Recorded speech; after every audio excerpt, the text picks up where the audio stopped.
Okay, hi everyone. This is just going to be a audio presentation today. There's no need to have any kind of video overlay or really even see me during this. Rather than respond to comments that I received, the many comments I received to my last simulation video over on YouTube, where the link is below, rather than try to answer them, because many of them are moving in really interesting directions and I think need to be done. I thought it was better, again, similar to a video that happened 7 months ago or so.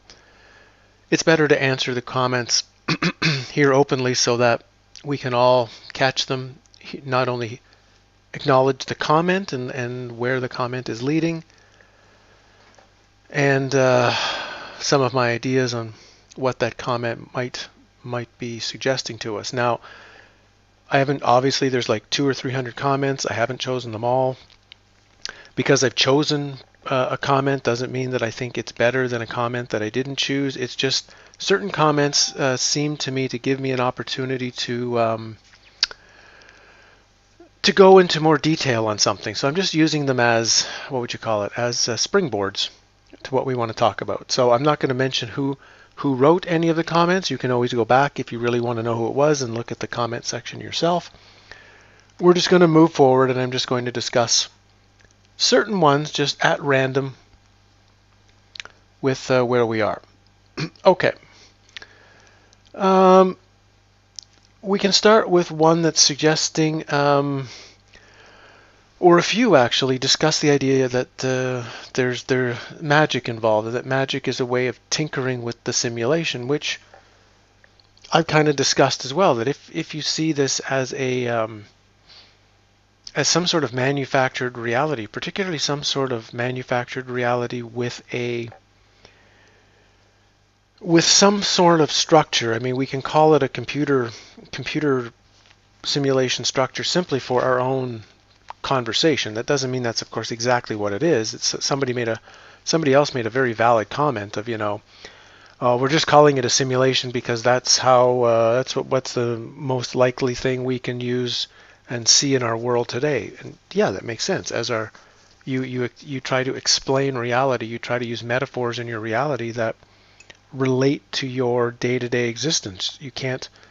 It's like in the book Flatland, right? When that two-dimensional character was trying to explain three-dimensional concepts back to his two-dimensional characters. There was no language that could be used to possibly explain it. So it would make sense that the given, what you might call the given technology of the day, or the given way of seeing your reality, if you see past it and see beyond it, you're going to try to place it in a box of the known. You're going to try to use a metaphor of the known. It's like when people try to explain the world as being a dream, and that when you leave the dream or see through it, you awaken. Of course, that's not actually true, right? That's just a metaphor. If this isn't a dream, the way we think of it as a dream, and you don't awaken the way you wake up in your bed all of a sudden,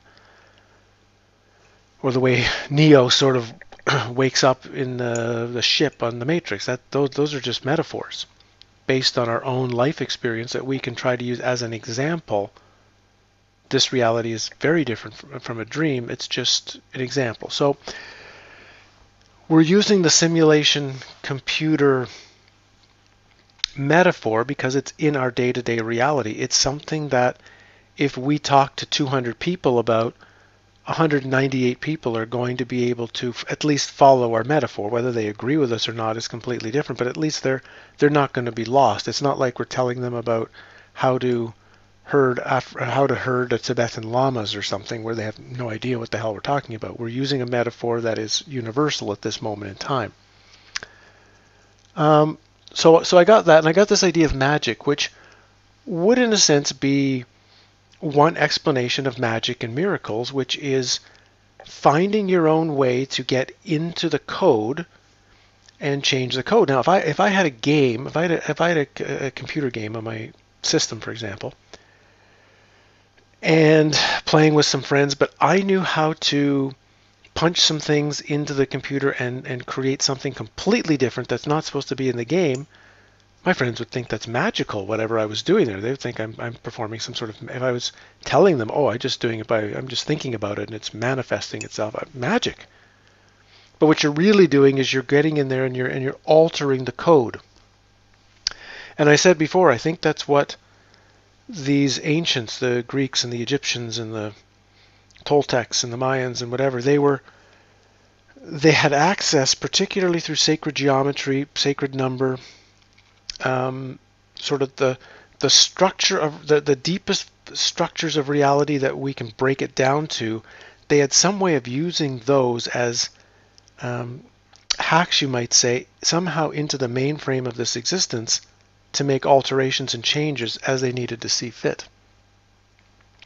So one that goes from this magic is talking about that there's probably different layers of the simulation, i.e. there's other years and other histories happening at the same time, but eventually all of these different stories come together into one. And that takes me to right away to a movie which somebody commented on my Donnie Darko video a while back. I don't often check my other videos comments very often. I'm sorry, I'm so busy that it's hard for me to just keep track of other than comments on my recent video that I'm doing. But okay, I happened to, for some reason, because I just watched Donnie Darko, and I went and looked, and somebody had mentioned the movie Mr. Nobody. And I'm going to watch it in the next few days, and I'm going to do a video on this movie from 2009. It looks like Donnie Darko 2 to me. But one of the things you're dealing with in Mr. Nobody, which relates very closely to this comment that was made here, of various historical timelines that eventually merged together, is in the story Mr. Nobody, where this very old, the last old living human is describing his life, he's not describing one life. He's describing multiple lines, multiple lives based on what happens from certain choices and how the lives vary and change and are at the same point the same, and then they all sort of come back to where he is. So they kind of, all of these various scenarios go out and then all the scenarios come back. And that can be something similar to what he's trying to describe here, this idea of many historical lines that go out, many historical possibilities, but then at some point they reach their limit and then they all start converging back to one another until you're back to one storyline again. So it's a very interesting comment. Another comment that came up in the similar idea is it's just one simple sentence. This is a construct and it resets every 400 years. Now I find that also very interesting. It resets every 400 years. Okay. Where he or she is, it says Mr. in the comment, so it's a guy. Where are you getting this 400 years from? But okay, I took 400 years. So if we go back 400 years, that takes us to 1621 and 1221 if we use today. 1621, of course, is this very strange period of time of exploration and movement to the North American colonies, to unique, very symbolic painting. There's a whole lot of stuff of that period of the 1600s, and why a lot of us think if there's a start to the simulation, or at least a major reset, the 1600s are a part of it. You go back 400 years, you're 1221, which is the right after the time of supposedly dealing with the Cathars and the Knights Templar. If we change that to 2012, if we said that was the reset, 2012 was the reset or the recalibration here, you take back 400 years, you're at 1612, which I'm going to now look into very carefully what was actually happening in the world historically, 1612, at least what were presented historically, 1612, and then 1212, which is, that's right smack in the middle of dealing with the Cathars. If we do a half reset, if you take it to 200 years from that, now you're talking 1812. And 1812, like I said, is a highly possible question mark for our last known reset. When you've got all of these weird Napoleonic stuff, you got the weird War of 1812, you've got the strange comets that are happening in the sky, Tecumseh's comet, you've got the Carrington events, you've got the weird weather events where all of a sudden volcanoes and earthquakes, where the Mississippi literally changes course, becomes a river that does one thing and becomes something else, where there's floods of mud. There's things falling out of the sky. There's the year of no sun or something, right? They call it the summer of darkness or something. So 1812 is a really strange year. You go back 200 years, now you're in 1412. You're just at the period of the beginning of the Renaissance. And you go back to 1012 if you take that back 200 years more. And in our history, you're like what, right around the Battle of Hastings and a huge upheaval in that period of time. And of course, if there's no 1,000 years, if the year, what we think of as 1012 is really year 12, well, you're just about ready to have whatever the story of this Christ figure is that's going on in the world. You've got the 412, which is right about the end of the Roman Empire. You've got 812, which turns into our 1812. So anyway, that was just from one little comment that resets every 400 years, and maybe there's something interesting. Next comment. I asked my 95-year-old grandfather if he remembered his parents or grandparents telling him about their childhoods, and he said no. That sort of thing wasn't discussed when he was a child. That seemed very strange to me, especially since he loves talking about his childhood. What if they had no childhood to speak of? Nothing seemed out of the realm of possibility to me anymore. So let's assume she asked this 95-year-old grandfather, 10 or 20 years ago. Let's say that's when she asked him. So let's say she asked him in 2010, so he would have been born in 1905, 1910? 1915, just doing the math quickly. So that means his parents would have been born, her great-grandparents would have been born in the, potentially 1880s, 1890s, 1870s, the very strange time period I'm talking about with the World's Fairs. And yeah, maybe it's possible they don't talk about their childhood because they don't have them.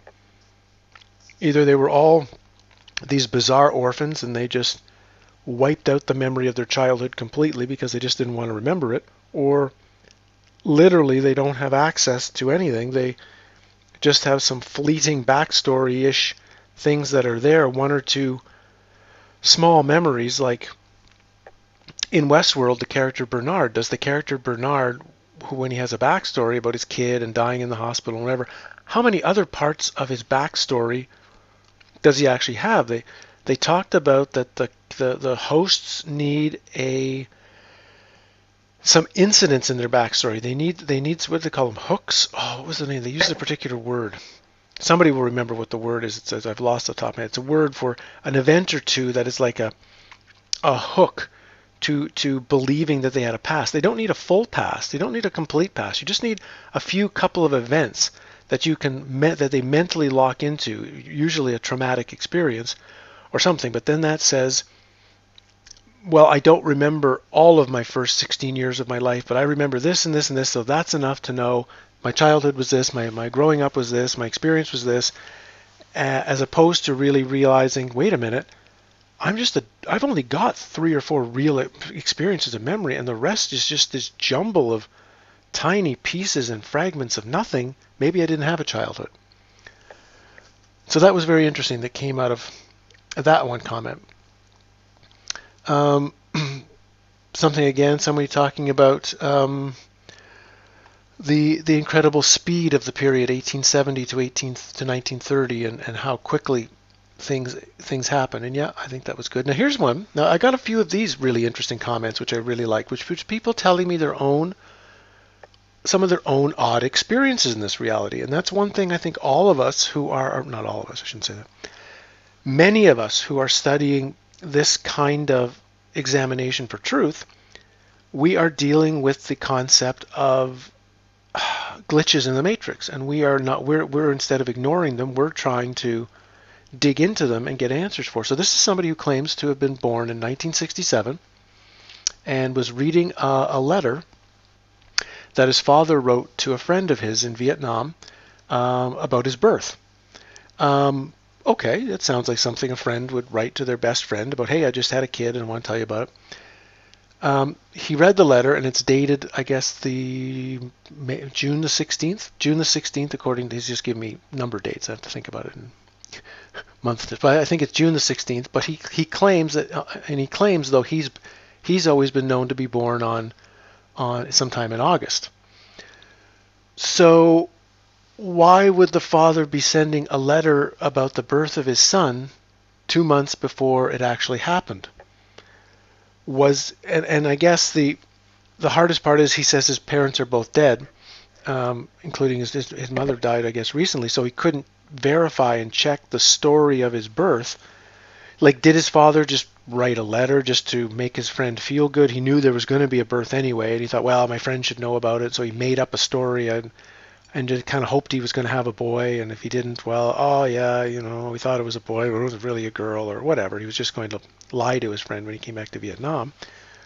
Or is there some sort of weird synchronicity that happened that this guy's parents, or he was born to his parents on one particular day, but he was then told he was born at some other time? It's a very, again, one of these glitches in the matrix to talk about.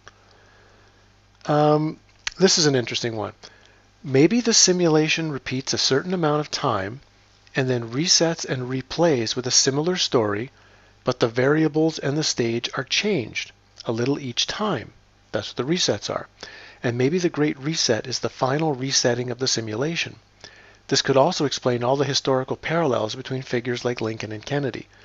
So that's also interesting that, again, if you are running if this is a simulation, and again, we're going to getting into questions about that whole concept and why am I calling it a simulation and why am I focusing on the United States and whatever. So we'll get to that as we go along in this. But if it is, again, if this is some type of simulation, if that's the best metaphor we can use for it, then it's going to be finite.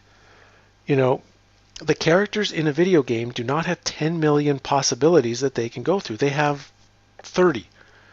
The average character that you just bypass in the game, they might go to a door and open it, they might go to the door and try the other door, but they can't go in the third door.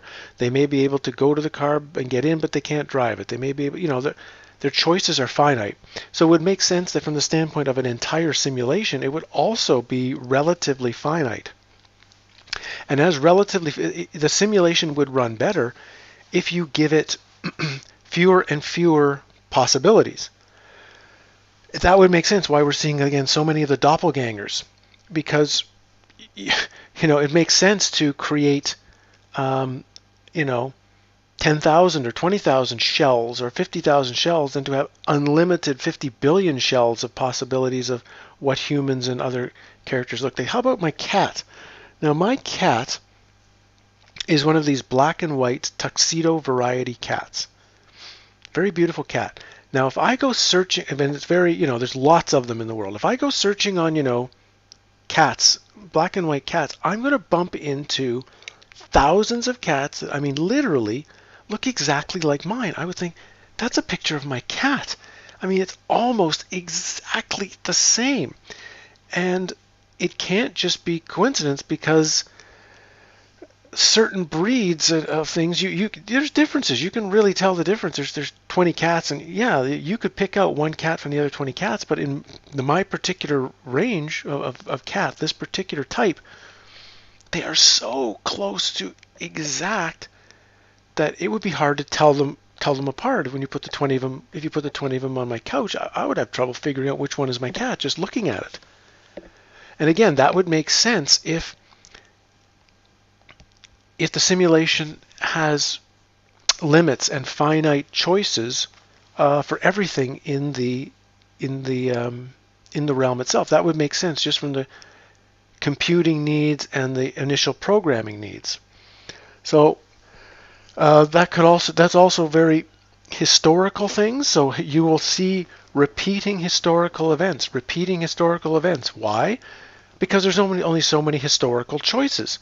You might have different technology, different people in charge, so things will be not exactly the same, but the same enough that if you can dig through and you'll just find a ton of coincidences and a ton of similarities because the choices are finite.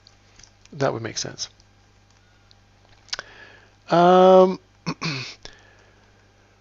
What's this one? There was a lot of stuff about people commenting on various things on the Mandela effect. And of course, the Mandela effect is it's a rather charged topic, actually. I found it really interesting to see how, even how polarized that topic is on both sides, how the people who don't want to agree with it really don't want to agree with it, and often the people who want to agree with it really want to agree with it. That the middle ground space, you might say, of I'm not sure, I'm still really examining it. There's not a lot of that. People seem to be really entrenched on one side or another. And that's usually an indication that there is a problem then, because you don't usually get that kind of entrenchment on one side or another and digging in unless there's something really wrong with the story. So I don't doubt that something we're calling the Mandela effect is happening. What is happening and how it's happening and what the weird changes are, I don't know at this point. But that would make sense if there's an outside programmer in some way, or someone inside the system altering things. It would be very, very difficult for anyone not wanting reality to be solid and real to accept. People would not want to come home one day and all their furniture is gone from their house or their trees are gone from outside, and the next day it's all back. That would, what was that? It was an Outer Limits episode, a recent Outer Limits episode where a couple walk into their house and there's all these people in blue costumes and they're changing everything in their house, and they find that every second that this group is resetting reality, that every second that goes by, reality has to be literally torn down and rebuilt, and this is the rebuild crew, second by second in reality, and this couple for some reason accidentally stepped in to see the rebuild. It's a really, again, weird but interesting concept of what is reality, how is it constructed, is it really continuous, or is it being built second by second? Is it literally the second we've just experienced has not just gone in the past, has actually dissolved itself, and this new second is literally rebuilt from zero, from scratch. Really interesting concept. But anyway, we're just moving through comments. Having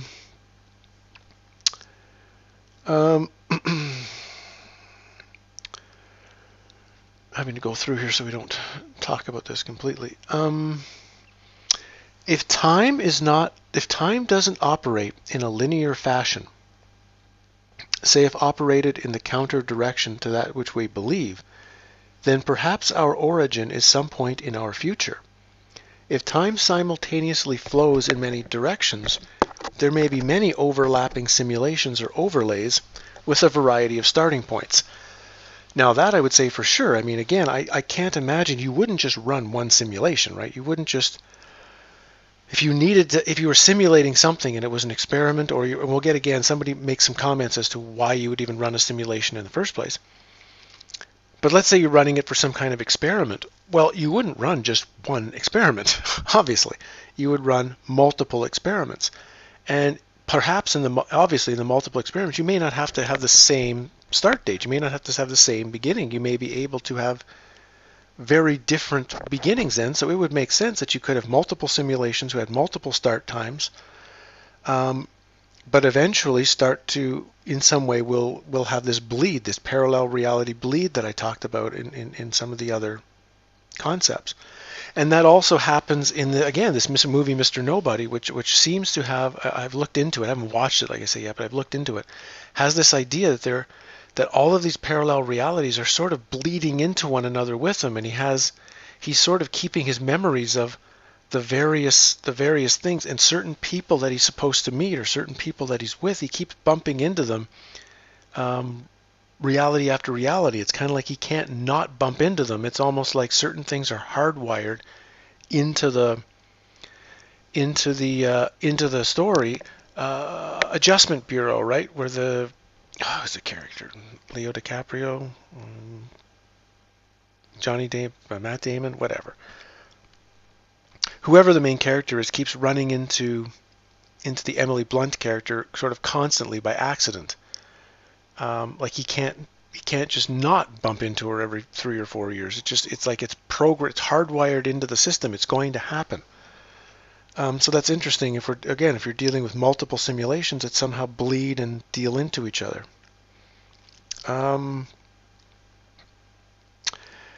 Hi, I've possibly mentioned this before, how Anthony Peake writes and speaks extensively about living in the same body over and over. Also, Jerry Wills was transported to a different place when he went through the doors of the Amaramuru in Peru near Lake Titicaca.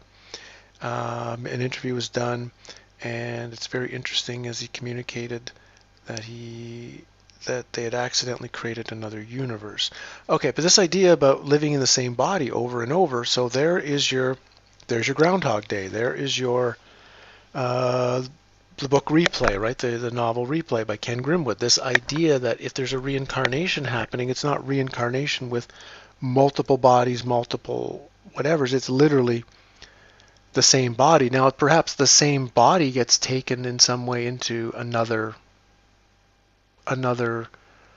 storyline, that it doesn't have to be, you don't have to live your exact same existence over and over again with your exact same parent. I mean, the body gets reformed and all of a sudden you're in 1412.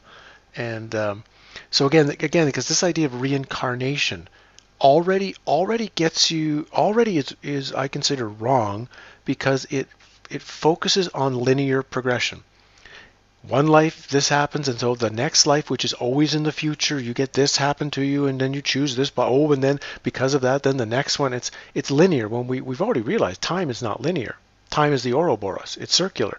So why can't if there's real reincarnation, why couldn't the next life I have be 500 years in the past, and then the next life after that is 200 years in the future, and then the one after that is 1,000 years in the past, and then that would make more logical sense, that there isn't that there, or I would give it more credence that the person presenting it, or the group presenting it, has a better knowledge of reality if they've taken time out of the equation, if they've taken linear time out of the equation, and they say, yeah, your next life you might be living in ancient Rome, and the next life, no, the way reincarnation is presented, it's linear, it's forward, it's the same.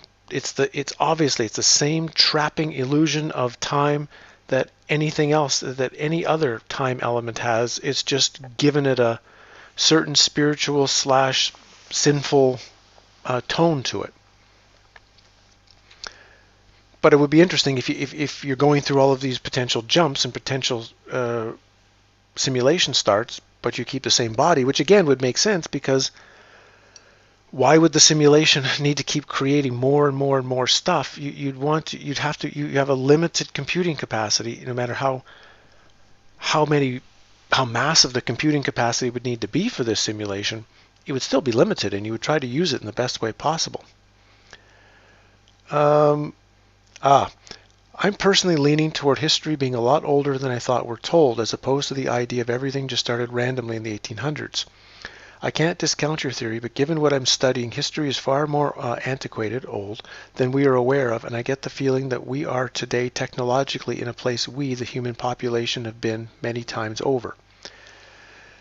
Now, this tends to be something I would have agreed with like 20 years ago, when I still thought time was very linear, and I never thought there could have been a start point to a simulation where when I studied the ancient past, and I studied the incredible, amazing things of that ancient past, and the much more amazing, and I don't want to call it technology, because it's not a material technology, it's a mental technology, it's a heart technology, it's a spirit technology that's used to work into this reality. But if you take something like Westworld, Westworld is such a good example for all this kind of stuff. So the character starts the reset. Boom, they're awake. Dolores wakes up in her bed, on day one, and she has the backstory of, this place has been 400 years in the past, and there was this thing here, and there were these dinosaurs. Remember, she talks about the dinosaur bones that they'd found, and then they have this. But in reality, nothing has happened before the first day she was started up by Ford. When Ford started her up, that's actually day one of any possible experience she had, and everything before that is a backstory. So just because we have backstory that goes back 500, 1,000, 2,000, 5,000 years, doesn't mean any of it happened in this reality. If it's a simulation, then it must be based on something that did happen in some other real, much more real reality, but we're trying to understand the one we're in. So just because something seems, oh well, I can dig up something from the ground and it shows tremendous amount of weathering or tremendous amount of age of how long it's been in the ground 3,000 years. No, all you know is you've picked up something that is presenting to you the age of 3,000 years.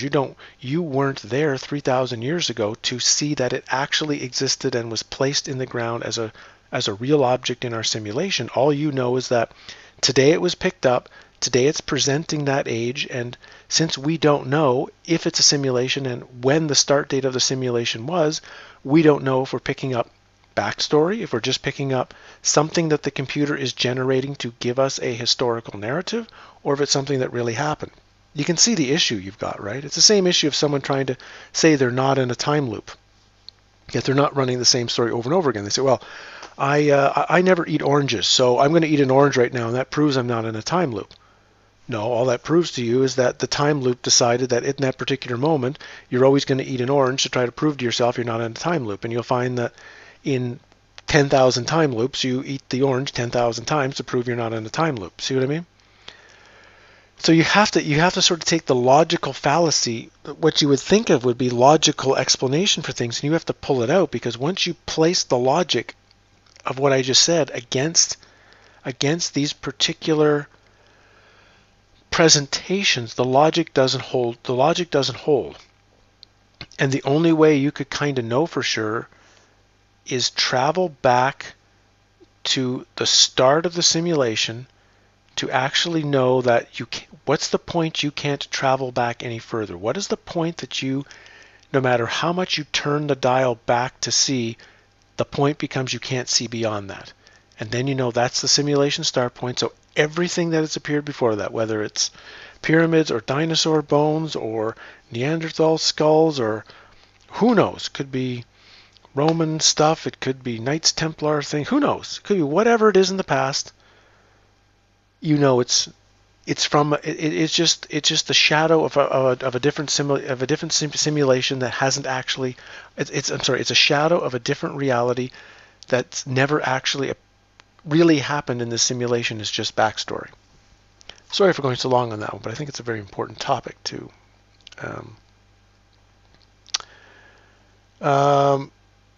Here's another one. In Rudolf Steiner's approach to spiritual science, one doesn't guess. They develop faculties required to directly perceive and then study their perception in a rigorous scientific manner. This is a nice musing, but it also seems incredibly dangerous and just another cave to get stuck inside. People try to conceptualize their realities based on the most current technology of the time. Okay. What's outside the computer? Okay. They also seem to describe some genuine consequences for people who claim to be outside the system. They claim to have genuine consequences for their actions we take and fail to take that are nothing like 12-year-olds sitting around scoring points in a game. Okay, first of all, spiritual science doesn't guess. Of course it does. Of course it guesses. It has to guess, because what spiritual scientist has said, I have personally traveled back in time 5,000 years to the building of the pyramids, and I took my video camera with me, and see, I videotaped it for you. I've watched. This is exactly how it was done. I can prove it. I've time-stamped it. Here's me in front of the camera, and that's where spiritual science doesn't guess. That would be not only direct perception, but it would be direct perceptual proof. And when you're dealing with, is the world real? Does the world exist? Your perception, your very faculties of perceiving are already fooling you. You're already fooling you. As until you can verify specifically for yourself, verify that reality is or does not exist, is real or is not. Just because your perception tells you when I bump my toe against a thing and it hurts, that does not mean your toe or the thing you've bumped it into is real. It just means you're having an experience that any holographic / computer character could have. If a character bumps its toe into something and all of a sudden jumps around, like what in these Sims games, right? Where and the character's jumping around and holding their toe. Well, you don't actually think there was a real character and the real character bumped their toe and that there's real pain going on. It's just something you're seeing in the game. The character is behaving in such a way because it's been programmed. When X happens, the response is Y. So here you are in the same boat. Just because you're having response Y doesn't mean that situation X is truly real. So in one sense, I agree that there must be a way of actually digging into the core to being able to find a solution, or to find what the actual truth of this reality is. And that's what you're looking for. You're looking for truth. You're looking for what is true. And it's not just true from the standpoint of the thing I am and basing it all on the I am thing. You're trying to find the truth of yourself and trying to realize, does the thing I look in the mirror every day, is that real? Is that real? Does that really occur and have consequence and really matter at all? And just because someone else tells you you do or it does or whatever else, that's not good enough. That's not good enough. What someone else says is not good enough as a valid guarantee for anything. Certainly for me, right? I mean, whatever I'm telling you in any of these videos are just possibilities. I'm just sharing my journey, you might say. I'm sharing what I'm digging into. It doesn't mean that anything I find or think I have found or answers I think I've got are anything you should ever agree with or believe yourself. Like, why should you believe or trust me? Seriously, I'm just some former hockey player slash comedian who, 20 years ago started digging into some questions of reality and had some interesting experiences and had some really strange stuff and worked really hard on these topics, but it doesn't mean I know anything. Like, for sure, it doesn't mean I have any actual honest answer that I could guarantee 100%. Yeah, 100%, no question, this is the answer. I can't say that. I'm just presenting ideas. And that's a really important thing to take through with any of this. Only you can verify something, and even then, you're never going to, I think, fully know until you have the complete totality, like Castaneda talks about, the totality of the self. Until you reach the totality where you have an answer, or Richard Rose said it, you don't know anything until you know everything, right? So until you know everything, whatever you think you know is always subject to at least gaps or errors or misperception, or perhaps is still completely wrong. So I'm just taking that out of that entire comment. Here's one. I wonder if each simulation is customized for each individual. I wonder if my family, friends, and people in everyday life are non-player characters. So that's also interesting. And I went through this myself years ago when I was really breaking down reality. And that was, am I the only one here? Are all the other people in my life that I think are, oh, this is a real person, and none of them are real? What if nobody, nothing, just you, in your reality, in the world you, so let's say there's 7 billion people here. Well, there's 7 billion individual human simulations being run, of which there's only one real character, and all of us, like I'm a non-player character simulating in somebody else's reality. So what I think I'm doing in my world and the way I'm behaving is being perceived completely different by the person standing next to me and watching me. So this is a really, really warped concept, but I think I'm lifting my cup and I'm drinking my tea because that's what I'm doing in my reality, but the other person who's sitting next to me in their own simulation is watching me, I don't know, put the cup down, or is watching me eat food, or is watching me walk around, or I'm not even here, I'm somewhere else. We don't know because all we have is our own perception and whatever anyone mirrors back to us and tells us is going on, but again, that could just be the presentation of our own individual simulation. Interesting stuff, right? There, you didn't notice it, but I took a short break to kind of give myself a breather. Okay. Another one here. A woman comments something like, from everything I found, this place is as phony as Disneyland. And then is wondering on, is wondering if there was a destruction of our original world. Something nasty destroyed our Earth or made it uninhabitable, and we were relocated to the matrix they'd established. As the evil ones continued to push the Disneyland "This is Earth" narrative. Could be, but I get the sense that if this is a simulation, there's a completely different reason for running it, not just the one place is uninhabited, so we're going to stick ourselves in a computer artificial reality. I get the sense that the computer artificial reality was created for something specifically, and we'll get to some of these as we go along. So this is the idea that, again, that it's a personal reality. Whatever you're given as your birth date, that's when it starts. So that would indicate that it's your own personal, the simulation begins with your birthday, which of course wouldn't actually be really true, because the simulation would then maybe start with your conception, you might say, because as soon as the two become one, the egg and the sperm become one, then technically you have a new thing being formed, and maybe it's not just a new being, it's a new simulation, it's a new computer simulation. Okay.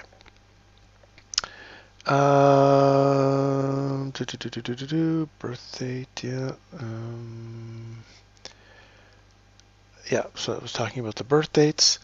Here's someone talking about just a lot of weird stuff in the dream. We can go past that.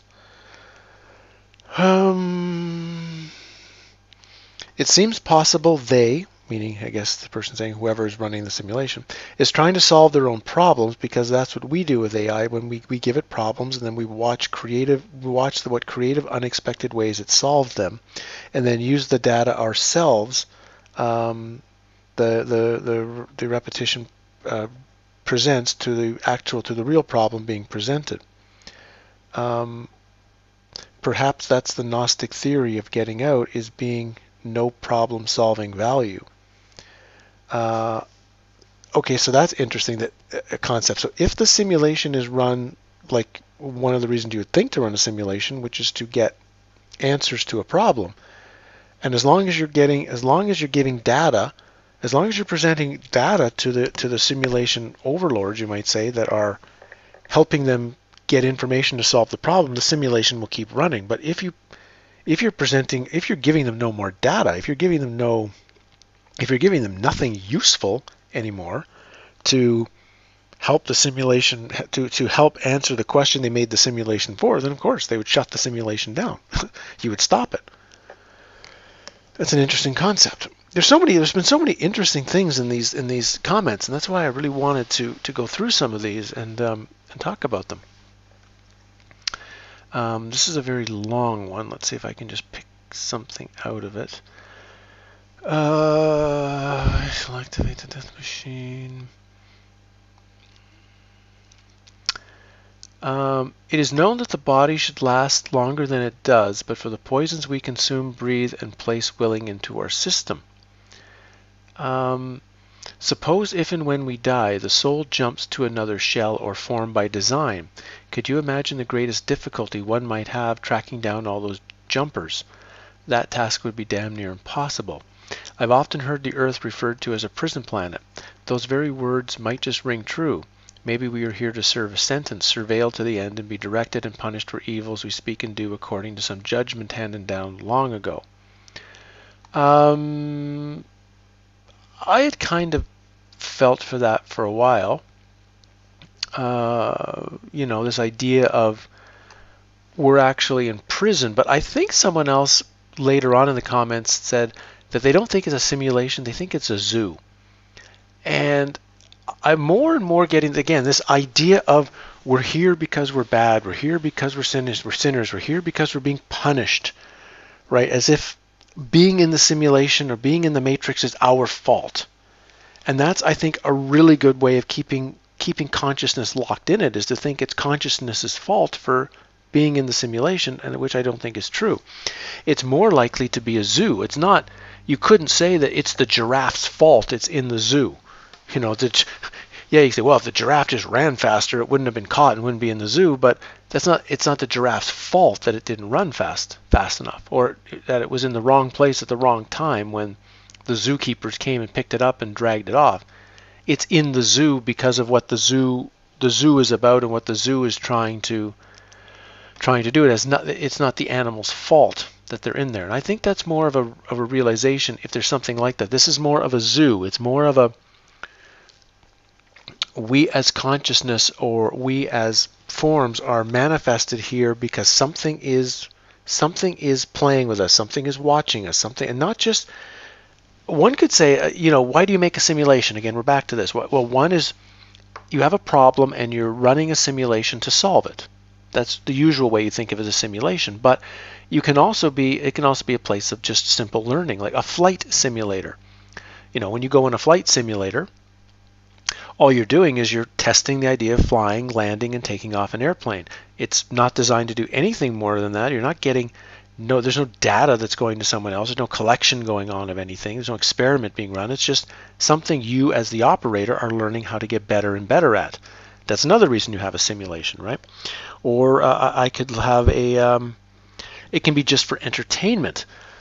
I have a baseball simulation that I like to play at night to sort of keep my mind, calm my mind down a little bit. Out of the Park Baseball, fantastic baseball management game. It's a simulation.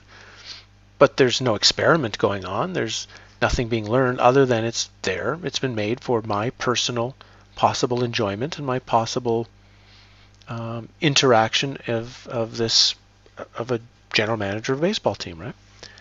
So there's different reasons a simulation in our world can be created. So don't just automatically think the simulation is for as an experiment or learning or gaining data. It could just be for the entertainment of something. Someone or something is just using the game, using this as a game as entertainment, or using it just as a spectator and entertainment, or it can be used as someone is gaining their own personal knowledge of how to operate in something that they take into their other world. So again, we can't assume that even if we're dealing with a simulation that we know what it's a specific simulation of, right? Someone asked, how about the arrival in 1870 of the Ahriman, according to Steiner? And that's also something interesting. Rudolf Steiner talking about this it's like an Antichrist figure, if I recall, some kind of, I haven't looked into it for a long time, but that concept is also really interesting because Steiner was a pretty smart guy. I mean, I sort of commented I don't want to seem negative to the comment that I made earlier because I like Rudolf Steiner a lot, and I like what a lot of the things he was presenting and how on so many elements he was like 100 years ahead of his time, what he was saying and what he was presenting and what he was warning of what's going to happen. He was a brilliant guy at his time. And of course his talk about this concept of the Ahriman, is something that maybe we should look into and do a video together on and see what comes up. Let's see. I've had a perceptual deja vu where I know without a shadow of a doubt I have been here as the same person trillions of times. And again, I think a lot of the experiences that I talked about in the videos I did on parallel realities and the things that have indicated to me, guaranteed that there's more than one me living this same life and living very, very divergent different lives, to me is also very applicable to our conversation. This is from a friend of mine, actually, who I've come to have a good connection with, and his response is, relax, it's perfect. And in one sense, that's true. And so after my experience in the canyon, that was very much at the tip of my mind, was just, it is perfect. But the question is, perfect compared to what? It's perfect compared to what's running the simulation, but perfect doesn't mean sane, right? If you're creating a movie of insane people, then the characters and the way they're performing are behaving perfectly. It's the way you want them to behave in the script, but that doesn't mean the script necessarily is presenting sanity or presenting truth. So you have to, it's this fine line that happens sometimes after very deep spiritual experiences when you see through parts of the reality and you see there's an underlying perfection, there's an underlying oneness to it, and you get caught in that of not then but seeing, but okay, just because it's perfect, what am I describing perfect? What am I using as my description for this perfection? And does perfection mean sane or truthful? See, that's one thing to remember. Funny how you put this up on the sim reset and then Facebook and social media go down. Yeah, I thought about that too when it happened. I thought that was pretty funny. Option one, I've been thinking for a while. This reality started on the day you were born, and you live the same life over and over with all its different paths and endings, and keep getting that life until you're perfected and move on to the next level. There's no history. Everything that's here is a film set for your reality, and only came into your existence under your perception of reality the day you were born. Yeah, so we're just back to that one concept, right? That concept of the only reality that's experiencing for me is me. The only reality that you're experiencing is yours. That each one is its own individual simulation. That's one idea. I don't know if I agree with the necessarily that. Yeah,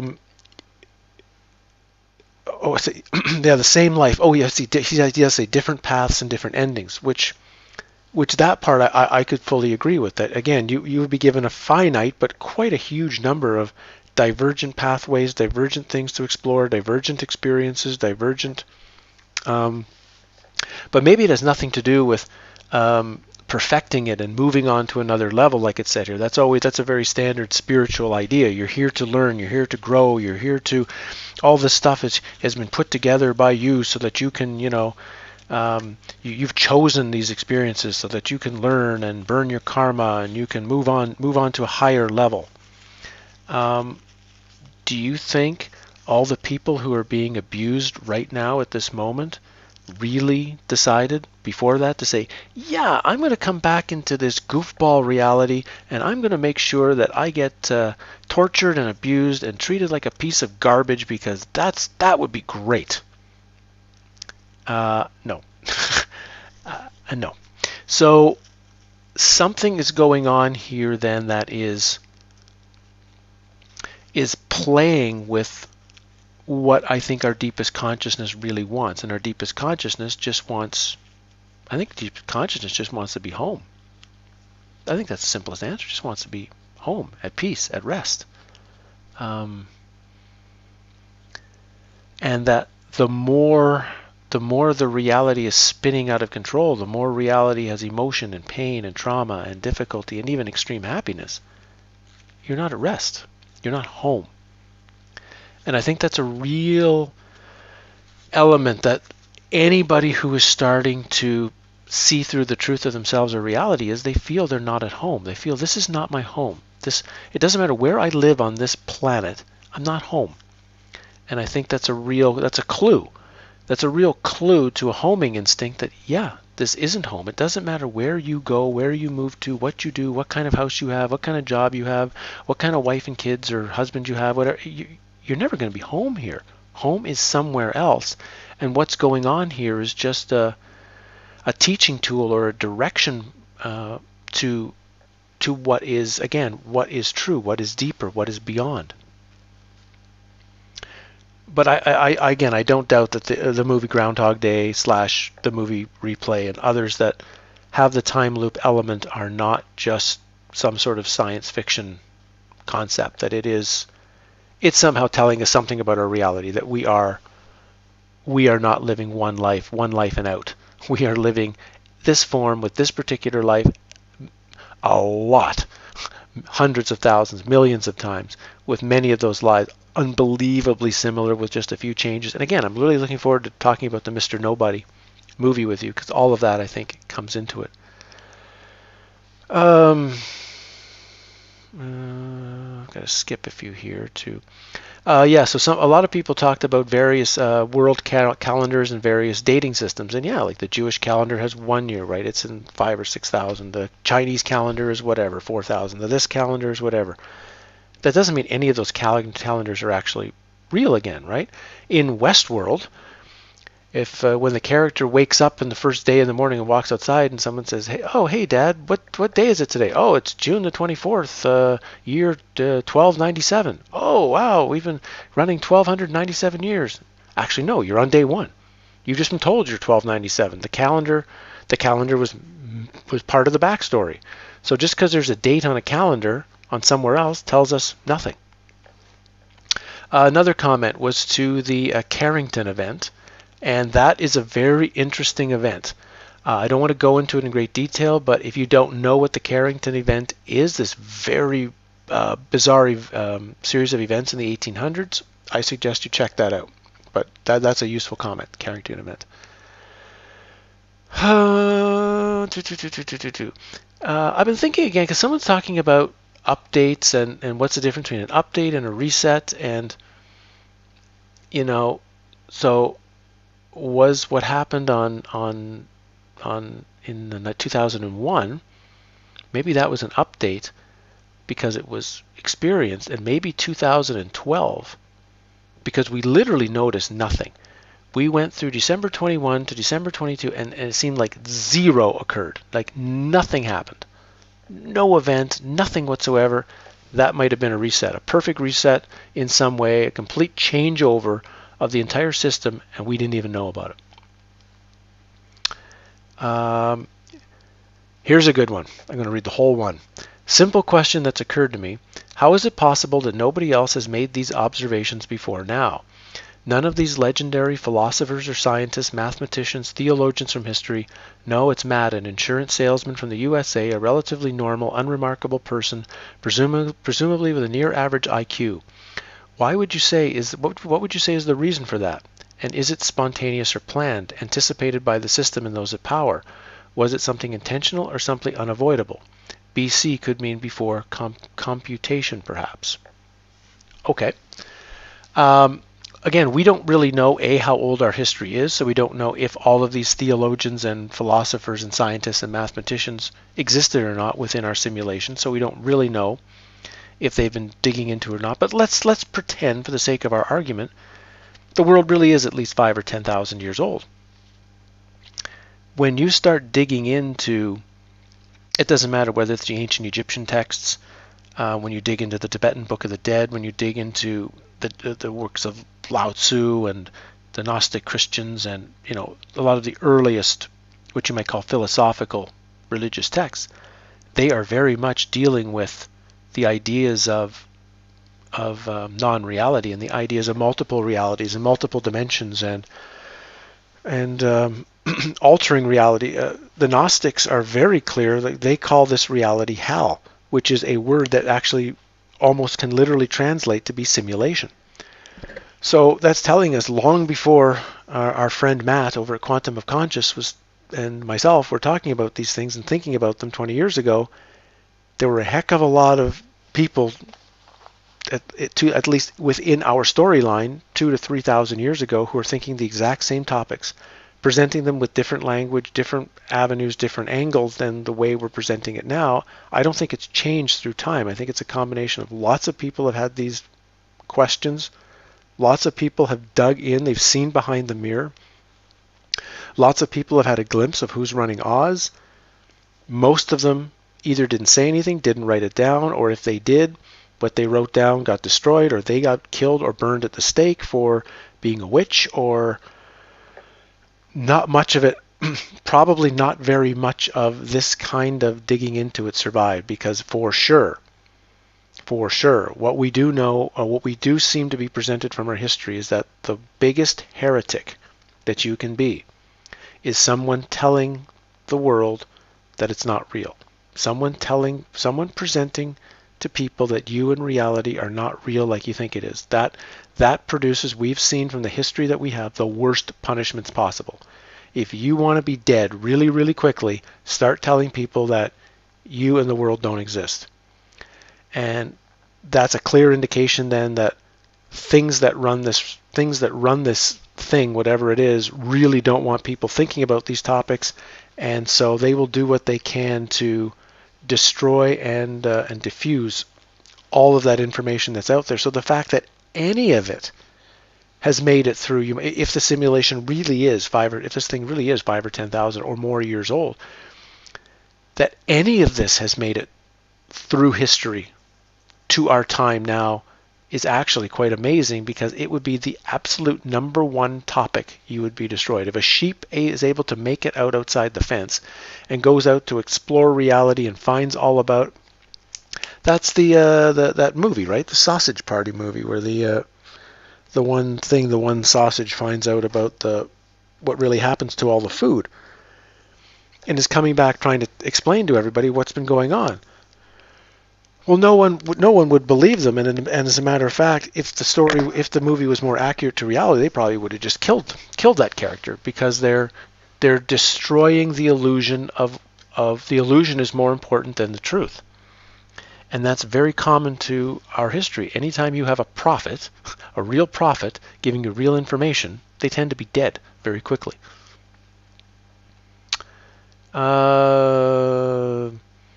This was talking about consciousness. Carl, and this is also interesting. I don't want to get into detail, but the idea of there's more evidence that your consciousness is simulated. If you were in a coma and years later, instead of waking up, you started dreaming, would you ever realize your consciousness was gone and having lost your consciousness?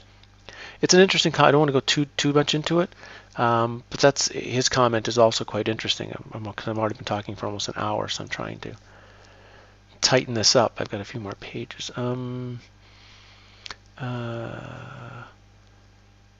Someone talking here about multiple timelines, and we're in a dualistic plane, and we weave through the two like a snake or a helix, interchanging. As the coil gets tighter, chaos ensues, time moves faster, temperatures go up. Yeah, all these things are possible. But I wouldn't even say it's two. It's tens of thousands all moving together in multiple Mobius. Like again, you're talking about a Mobius where the strip doesn't just touch itself like an Ouroboros. It wraps around itself. So one line or one reality becomes two or multiple, and if you keep twisting the helix, twisting the DNA, which is a DNA strand is in a Mobius, right?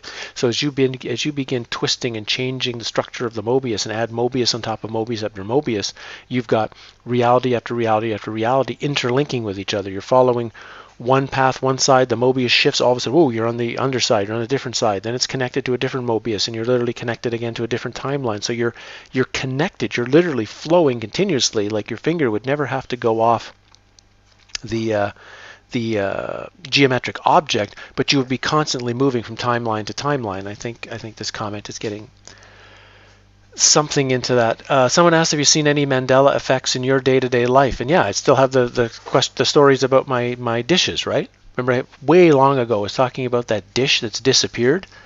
I mean, literally, it's still gone. Now I've moved to a completely different place. We've opened up a whole bunch of new boxes. That dish is still gone. It's literally just disappeared. I broke one, and it's like the second one just magically vanished with it, as if they were like somehow linked together in some sort of set, or they were some sort of co-joined twins or spouses in this reality, and when one died, the other decided to die with it. Kind of. It's really, it's something I still think about. This idea of where did my dish go? I don't know. It was long ago I talked about it, way before I moved. But since the move has happened, haven't found it. Haven't come close to seeing that dish again. And so yeah, that's one just right in my. I've got more, but that's one right in my reality. Here's a really good one, and I think I'm going to maybe save this one for the end. So I'm going to say this is the one I'm going to end with. I've only got a couple more to go through.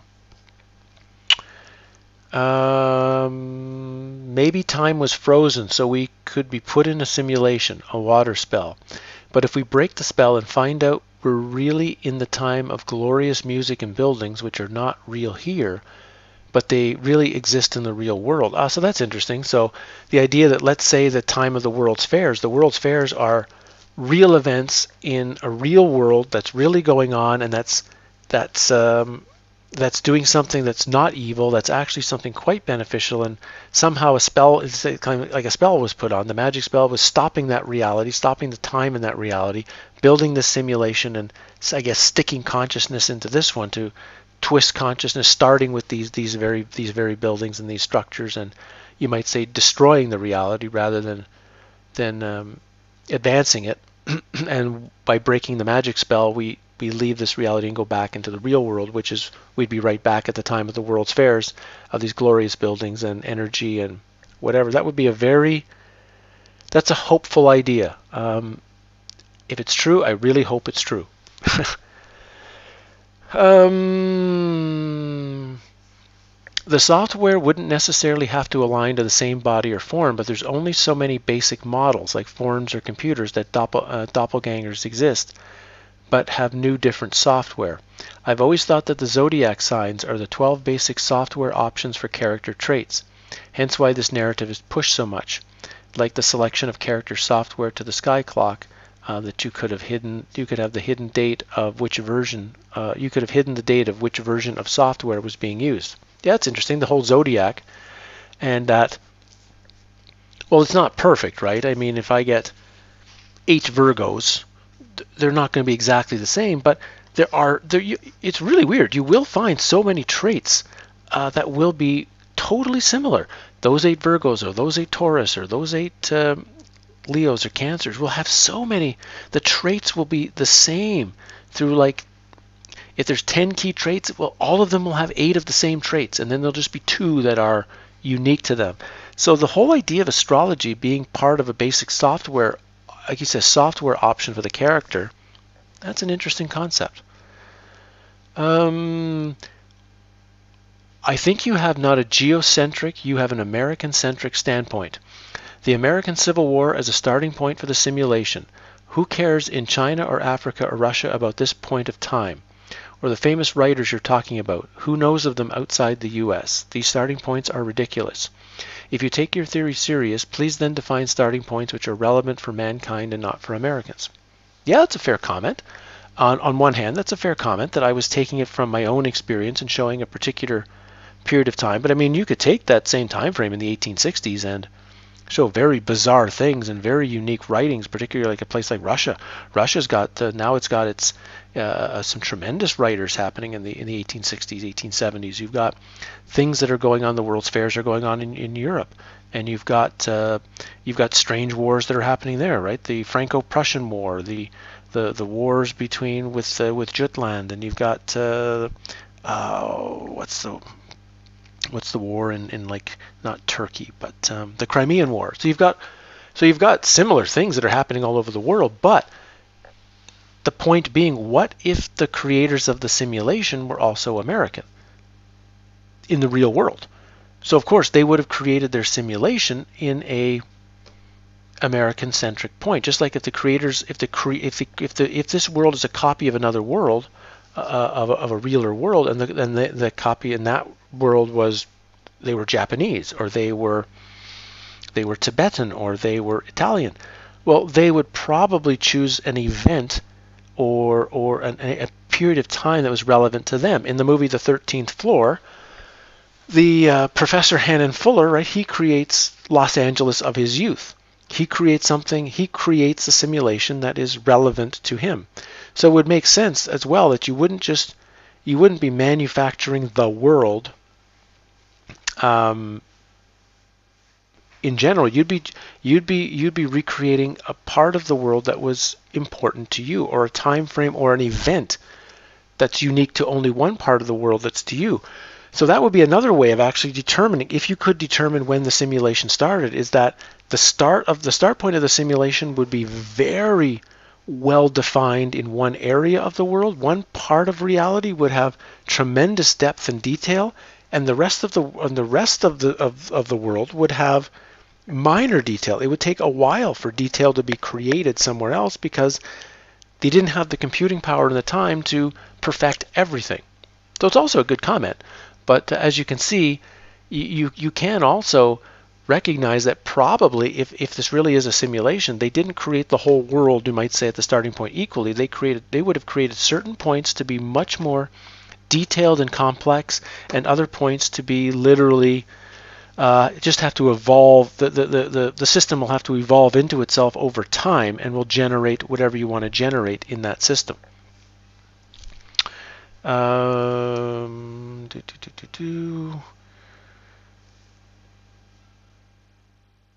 Yeah, this Plato, simulation theory, airplanes in the sky. Trying to end this up a bit. There was the floor. Or the idea of a zoo. Somebody mentioning again that you would want to start in some sort of chaos because then it'd be more likely that the initial jump is into acting physically rather than thinking about the simulation. Yeah. So I'm going to end with the last one. So this is the last one I said I wanted to end with because it was such an interesting, and it has nothing really to do with the simulation. It has to do with the change of death. And so I want to read this to end this. The tunnel of light is a path directly back into this matrix realm. If you want to escape the cycle or reincarnation, you just turn away from the tunnel of light and travel through the dark void. As you move further and further into the darkness and further away from the tunnel of light, it will get continuously more challenging to move forward through the dark void. You will find yourself alone, and you become very afraid of being alone in the dark void. But you must continue pushing forward through the darkness. As you continue moving through, eventually you will see a small light appear in front of you. It will be different from the tunnel of light. It will be a light of plasma, and when you reach this plasma light, you will go up to it and exit this matrix realm completely. There may be a few questions you have to answer in order to qualify or pass the test and exit the matrix at this point. When you exit the matrix, you will find yourself back in your real body in the real world, connected to a pod computer simulator, and you will have fully exited this matrix universe. This is everything I have learned from studying as much as possible about the subject, and this is as close as I can figure out to how to escape the matrix and reincarnation cycle and find the way back into the real world. I had to share this because this is really, really interesting, and I'm not going to go into detail on it, but it's such an interesting way to end this, which is it's because I just did a couple of interviews recently. I did one yesterday with Veritas Radio, Mel at Veritas Radio, really good interview, and then I'm doing one this Saturday on my near-death experience, and I'm sharing with a whole lot of other near-death experience experts. So it's going to be a very exciting thing I'm doing on Saturday, and I'll share when all these are available for you and you can hear them. So it's got me thinking again about the transit and the changeover and the transition, and again this idea of if you're in a simulation and consciousness is not just running one shot, it's trying to get you to run multiple shots. It's trying to not reincarnate you, it's trying to reassimilate you back into the game, back into the form, back into the simulation. And again, this idea of this, right, the tunnel of light. But I like this idea of this going into the darkness, into the dark void, the place the place, that's what we're avoiding our whole life. We're not avoiding death, or we're not avoiding pain, we're avoiding going within and seeing the darkness, the hole within us, the emptiness that seems to be our core. We're trying to fill the emptiness with anything, as opposed to going into the emptiness and seeing what happens when we do. And it makes complete sense that after we die and have the transition, the draw to the darkness would be, on one hand, even greater, and on another hand, more frightening. And so the tunnel of light and the wonderful grandmas and everyone making us feel comforted would be a tremendous draw. It would be almost. I would be surprised how many consciousnesses turn away from that. But what happens at that point if you do go into the void and just keep going and being okay being alone, learning that aloneness is your great potential gift in total knowing. And then I like this idea that as you continue, you will see a small light appear in front of you. And that idea of the light at the end of the tunnel. It's not, the one is the tunnel of light. So the whole tunnel is light. But that little metaphor, the light at the end of the tunnel, might be giving us a really important clue to what this whole thing is about, that's what we're really looking for. We're not taking we don't want to take the tunnel of light, we want to take the tunnel of the dark, the tunnel of the void, the tunnel into the nothingness of the no self. But in the nothingness of the no self does become the light at the end of the tunnel, which is completely different from what we ever possibly thought. It links very much to ideas of Castaneda, particularly things from the Eagle's Gift and the idea of the crossing of the parallel lines and this being in limbo. And so I'm not saying I can agree fully with this topic that's just been presented, because of course we don't know. We're not going to know until we fully have that experience ourselves and see what occurs at the death transition. But like this writer, there's things in this that at least seem to ring as highly possible true for me as well, and it's why I wanted to share it, because I didn't see this as possibly misleading. I saw this as possibly something worth contemplating and meditating on, and seeing if that is something that really will give us some answers. Okay, how long did this actually go? Now that I look at an hour and 15 minutes. Wow. I hope this brings something for you. I mean, I talked for a long time here. So I hope my hour and 15 minutes wasn't wasted, and that something in this is bringing you, something really interesting to contemplate on. And again, thank you to the people who left the comments. Without all of your comments, and again, it doesn't matter whether I liked them, disliked them, agreed with them, disagreed with them, they gave starting points for another very detailed video on this topic.